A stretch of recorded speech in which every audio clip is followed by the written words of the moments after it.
Hello, everyone. My name is Archie Tram. I'm from the Ohio State University in Columbus, Ohio.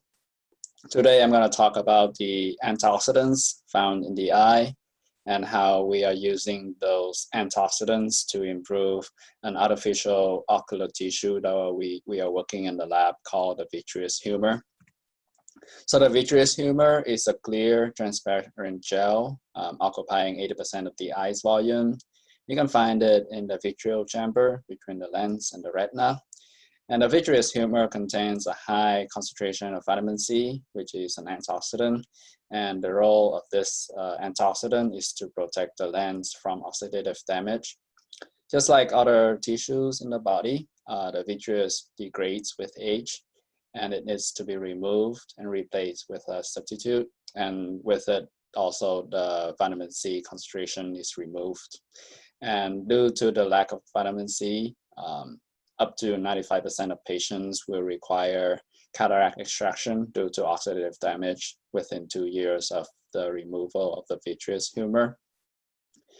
In the past, we attempted to include vitamin C in our hydrogel vitreous substitutes, but we found some problems with it.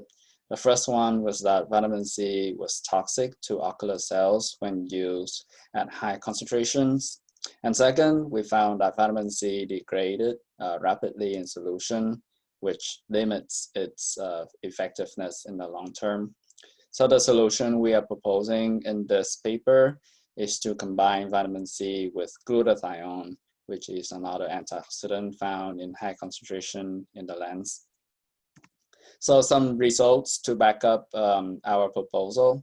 We found that, so here, glutathione negates the toxic effects of vitamin C. So when cells, the lens cells, were cultured with vitamin C alone, we found that the cell viability of lens cells were reduced to 60%. However, when we cultured the lens cells with both vitamin C and glutathione, we found the cell viability were improved to closer to the control group. Second, we found that all of the antioxidants tested reduced the reactive oxygen species activity induced by hydrogen peroxide, either used separately, vitamin C alone, glutathione alone, or in combination with both vitamin C and glutathione, suggesting that glutathione does not interfere with the ROS reducing effect of vitamin C. And finally, we found that glutathione significantly improves the stability of vitamin C. So when vitamin C in solution was left in solution on its own, we found that it degrades rapidly from 100% to less than 10% within 1 week. However, when we incubate vitamin C with glutathione, we found a significant increase in the duration of vitamin C, with the maximum amount of glutathione used at 10 millimolar improve the stability of vitamin C to over 2 months, over 60 days. So the point to take away from this presentation is to use glutathione in combination with vitamin C in hydrogel vitreous substitutes. And currently there is a clinical need for a more holistic approach to vitreous substitute, one that can replace both the physical and biochemical functions of the natural vitreous humor.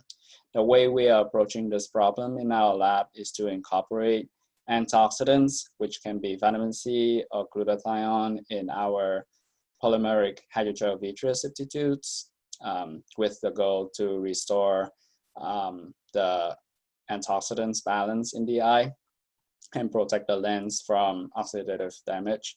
So the current situation in the clinic is that the cataract extraction is required for up to 95% of patients within 2 years of a vitrectomy. It is our goal to make it so that no cataract extraction is required for patients post-vitrectomy. And with that, I thank you for your time, and I would like to thank also the Swindle Riley Lab for the help and funding sources from the Ohio State University.